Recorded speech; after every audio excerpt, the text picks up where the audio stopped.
오늘 본문은 열왕기하 20장과 또 역대하 32장의 말씀이 같이 들어있는 본문입니다. 내용을 살펴보면 히스기야의 병과 히스기야 그 병에 대한 치유에 대한 이야기를 담고 있습니다. 히스기야가 왕이 된 지 14년째 되던 해에 이사야로부터 곧 너가 죽게 될 거다라는 음성을 듣게 됩니다. 왕의 죽음으로 인해서 발생할 수 있는 일들을 막기 위해 너가 죽기 전에 왕위를 계승하고 처리할 일들을 다 마무리하라는 이야기를 듣게 되지요. 그래서 이 이야기를 듣고 2절을 보면 히스기야가 얼굴을 벽으로 향했다라고 말을 합니다. 이사야로부터 죽음의 선고를 들은 이후에 히스기야는 인간의 방법을 찾지 않고 먼저 하나님 앞에 나아가 기도했습니다. 당시 이 이야기를 들은 히스기야의 나이는 39세입니다. 10절을 보면 중년이라는 표현이 나오는데 이 중년이라는 표현은 바로 인생의 정점을 의미합니다. 히스기야의 나이가 젊은 것도 문제였지만 더 큰 문제는 바로 히스기야가 죽게 되면 왕위를 이을 사람이 없었습니다.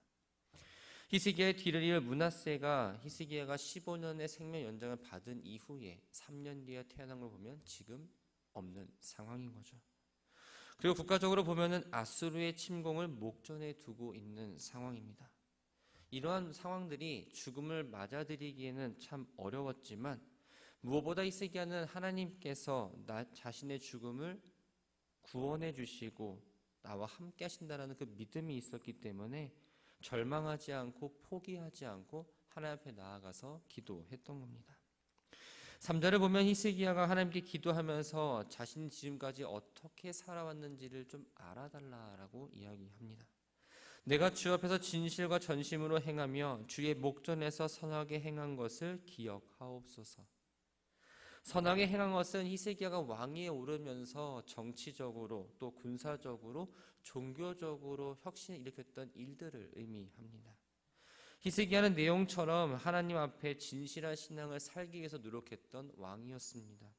왕위에 오른 히스기야는 먼저 곳곳에 있는 산당을 철폐했고 우상을 깨뜨렸고 또한 예루살렘 중심으로 예배를 회복하는 등 하나님 앞에서 바른 신앙을 지키기 위해서 많은 노력을 했던 왕이었습니다. 이처럼 자신들의 이야기하면서 하나님께 기억해달랬던 건 내 행위의 자랑이 아니라 바로 하나님과의 관계에 근거해서 하나님의 긍휼과 자비를 구하며 나아갔던 겁니다. 하나님은 히스기야의 간절한 기도를 들으셨고 그 눈물을 보았다라고 말씀하시면서 세 가지의 축복을 이야기하십니다. 첫 번째는 히스기야의 생명을 15년 연장해 주시는 축복을 주셨습니다. 두 번째는 아수르의 위협에서부터 해방시키시는 축복. 또 세 번째는 바로 예루살렘 성 보존에 대한 축복이었습니다. 이 세 가지 축복은 후에 시간에 보면 히스기야의 생애 동안 다 이루어졌다는 걸 우리는 알 수 있습니다. 7절과 8절을 보면 하나님께서 히스기야의 기도에 응답하시며 징조를 주신 내용이 나옵니다. 이러한 징조를 주신 이유는 히스기야가 끝까지 그 믿음을 지키기 위한 것도 있었고 하나님께서 자신의 백성들을 사랑하시며 약속하신 것을 반드시 이룬다라는 것을 보여주기 위한 징조였습니다. 축복을 약속하시고 그것을 믿지 못하는 백성들을 향해서 징조를 통해 확신을 갖게 해주고자 했던 거죠. 8절에 보면 보라 아하스의 해시계에 나아갔던 해 그림자를 뒤로 10도를 물러가게 하리라 라고 말씀하십니다. 이 아하스의 해시계는 12개의 계단으로 되어 있습니다. 동쪽과 서쪽에 하나씩 두어서 해 움직임에 따라 시간을 판단했는데 자연적인 상태다 보니까 인위적으로 그림자를 뒤로 무르고 앞으로 부르고 할 수 있는 상황은 아니었어요. 그런데 하나님께서 그 해 그림자를 뒤로 10도 물러나게 하심으로써 히스기야에게 하신 약속이 반드시 이루어진다는 것을 보여주신 겁니다. 10절부터 13절까지의 말씀은 히스기야가 죽음에 직면했을 때의 자신의 심정을 이야기합니다. 10절을 보면 나의 중년의 스올의 문에 들어가고 나의 여생을 빼앗기게 되리라 하였도다. 문에 들어간다라는 말은 다른 영역으로 들어간다라는 의미입니다. 히스기야는 자신의 인생의 전성기에서 삶에서 죽음의 문턱으로 들어가는 상황에 지금 놓여졌던 거죠. 그러면서 죽음으로 인해서 상실할 수밖에 없는 두 가지를 이야기하고 있습니다. 11절 말씀을 보면 산자의 땅에서 다시는 여호와를 배우지 못하겠고 세상의 거민 중에서 한 사람도 다시는 보지 못하리라. 여호와를 배운다라는 이 말은 눈으로 여호와를 본다라는 게 아니라 성전에서 하나님을 예배함으로써 하나님의 임재를 경험하고 하나님과의 교제를 나눈다라는 의미입니다. 하나님을 경배하고 사람들과 어울리는 그 즐거움을 히스기야 인생 가운데에서 중요한 것으로 삼았는데 내가 죽음으로 인해서 이런 것들을 더 이상 이룰 수가 없고 세상 사람들은 이 자리에 살아있지만 나만 혼자 이들과 분리되어 있다는 사실에 대한 안타까움이 드러나 있습니다.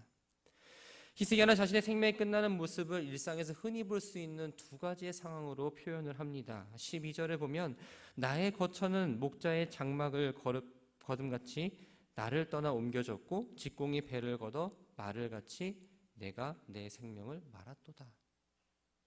유목민들은 목초지를 따라서 이동합니다. 좋은 목초지가 있으면 그곳에 장막을 치고 잠시 머무르다가 그 풀을 다 뜯어먹으면 다시 지체하지 않고 다른 초목으로 옮겨갑니다.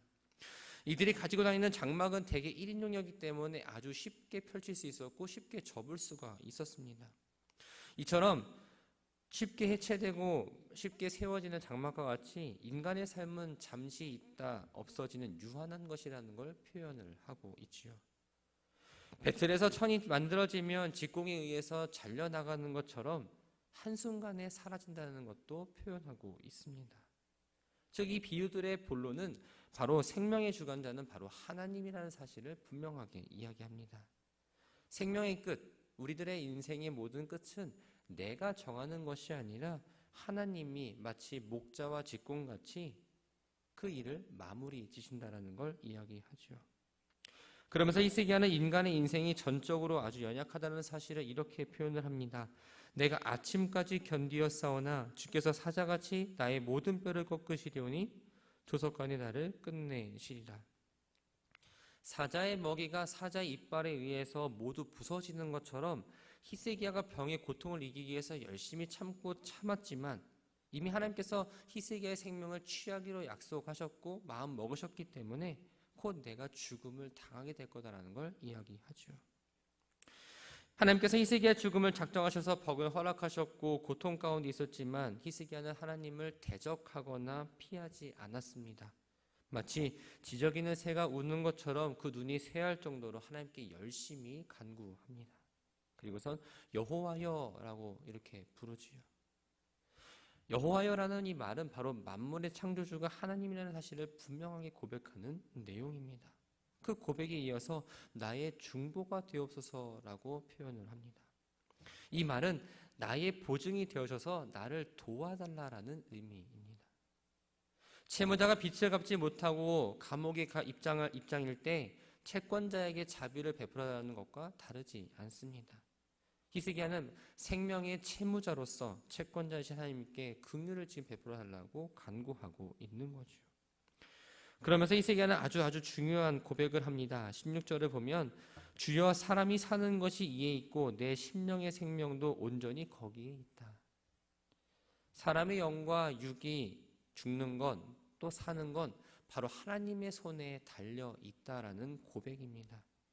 그럼 하나님만이 자신의 병을 고쳐줄 수 있기 때문에 살려달라고 간구를 하죠.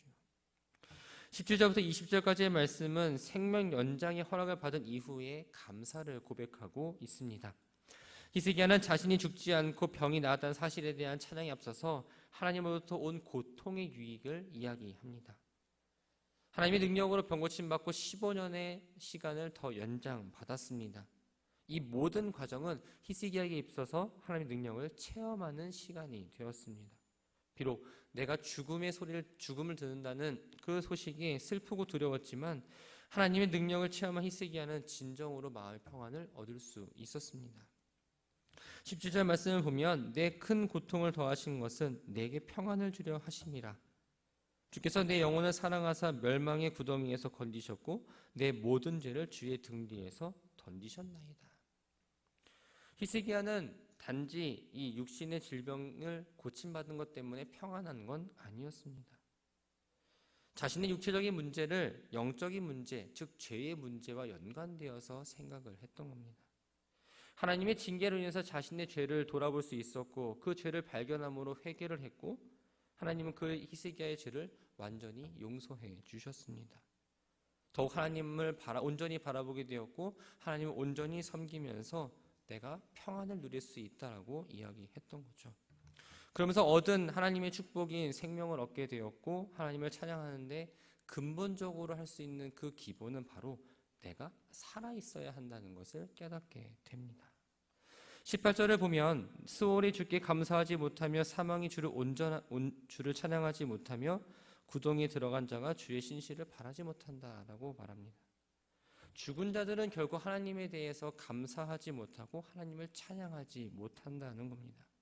하나님과의 관계가 끊어져서 아무런 교제를 할 수가 없고 하나님으로부터 오는 그 은혜 또한 기대할 수가 없습니다. 그러나 19절을 보면 오직 산자, 곧 산자는 오늘 내가 하는 것 같이 주께 감사하며 주의 신실을 아버지가 그의 자녀에게 알게 하리이다 라고 말합니다. 여기서 산자라는 말은 바로 하나님의 은혜를 지속적으로 경험하는 사람을 말합니다. 육체적인 생명이 있더라도 영적인 생명이 있지 않으면 우리는 하나님께 감사할 수 없습니다. 그렇게 우리는 영적 생명을 품고 살아야 하며 하나님의 은혜를 경험한 자는 아주 자연스럽게 하나님을 감사하고 하나님께 찬양한다는 거죠. 그뿐만 아니라 자녀들에게 이것을 가르쳐서 알게 해야 되는 건 당연하다라는 사실을 이야기합니다. 히스기야는 하나님께서 자신을 구원하신 걸 확신한 가운데 일평생 하나님의 성전에서 하나님을 찬양하는 삶을 살겠다라는 다짐을 합니다. 20절을 보면 여호와께서 나를 구원하시리니 우리가 종신토록 여호와의 전에서 수금으로 나의 노래를 노래하리로다.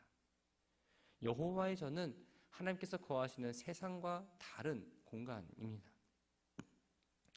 하나님의 전에서 찬양하겠다는 이 말은 세상과 짝하지 않고 오직 하나님과 함께 동행하면서 하나님만을 찬양하고 또 하나님 앞에서 의로운 삶을 살겠다라는 이 히스기야의 다짐을 볼 수 있습니다. 그 기한은 오늘, 내일, 잠깐이 아니라 바로 종신토록, 즉 생명에 있는 모든 날 동안 하나님과 함께 하겠다라는 히스기야의 고백입니다. 21절을 보면 이사야가 히스기야에게 지금의 질병을 치유하기 위해서 한 뭉치 무화과를 가지고 종처에 붙일 것을 이야기합니다. 이 처방은 일반적인 종기를 치료하는 데는 사용이 되었습니다. 근데 이 종처라는 말은 피부에서 아주 심한 고름이 나오고 피부 조직이 썩어 들어가는 악성 피부 종양입니다. 근데 이 종처라는 이 말이 출애굽기 9장에서는 재앙의 하나로 쓰였고 신명기에서는 애굽의 종기라는 표현을 쓰였습니다. 또 욥이 고난을 받을 때 당했던 병도 이 표현을 사용합니다. 즉 따져보면 이 히스기야의 병은 일반적인 종기가 아니라 한센병과 같은 아주 심각한 병이었던 거죠. 그렇기 때문에 이 병은 단지 일반적인 치료 방법인 무화과를 사용해서 날 수 있는 게 아니었습니다. 그럼에도 불구하고 이사야가 이렇게 말하는 이유는 그 무화과의 효과가 아니라 바로 하나님의 권능에 의해서 히스기야가 치료되었다는 사실을 이야기하기 위해 사용된 표현입니다. 주신 말씀을 정리합니다. 히스기야에게 통보된 이 시한부 선고는 너무나도 가혹한 일이었습니다.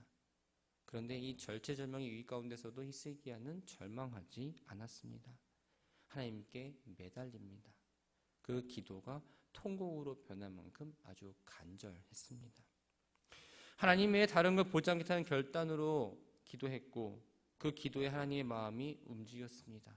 하나님의 기도에 응답이 풍성하게 이루어집니다. 하나님을 향한 여러분들의 기도는 하나님의 마음을 움직일 정도로 간절하십니까? 우리의 기도가 바리새인의 기도처럼 누군가에게 보여지는 기도가 되어서는 안 됩니다. 상황을 벗어나기 위해서 해결책만을 구하는 기도가 아니라 나의 죄를 먼저 고백하는 기도, 또 하나님의 긍휼하심을 구하는 기도가 먼저 이루어져야 합니다. 어린아이같이 있는 모습 그대로 나아가서 하나님께 엎드리면 하나님의 우리의 죄를 멀리 던져주시고 우리가 처해 있는 구덩이에서도 우리를 건져주십니다. 우리의 인생이 늘 평탄하지 않다라고 고백합니다. 그러나 늘 우리는 고난의 산만을 넘지는 않습니다. 모든 시간 또 고통과 기쁨 가운데에는 하나님의 계획이 있습니다. 늘 우리에게 힘들고 어려운 고통을 맞이할 때 왜 나에게 이러한 고통을 주시는가라는 불평이 나올 수는 있지만 그 이전에 하나님께서 이 상황과 이 환경 가운데에 나에게 말씀하는 것이 무엇인가라는 그 믿음의 시선으로 바라보시기 바랍니다. 바라고 소망하는 건 우리가 혹시 고난 가운데 있다면 내가 내 안에 있는 어떠한 죄가 있는지 한번 살펴보셨으면 합니다. 살펴만 보지 마시고 그 죄를 가지고 하나님께 간절히 기도함으로 회개하고 또 하나님의 긍휼하심을 구하시기 바랍니다. 고난 가운데 하나님의 구원을 겸손히 구하고 그 구원에 의해서 하나님을 늘 찬양하고 늘 감사하고 가장 중요한 내가 살아있음에 하나님 앞을 감사하며 나아가는 오늘의 한 날이 되기를 주님의 이름으로 축원합니다.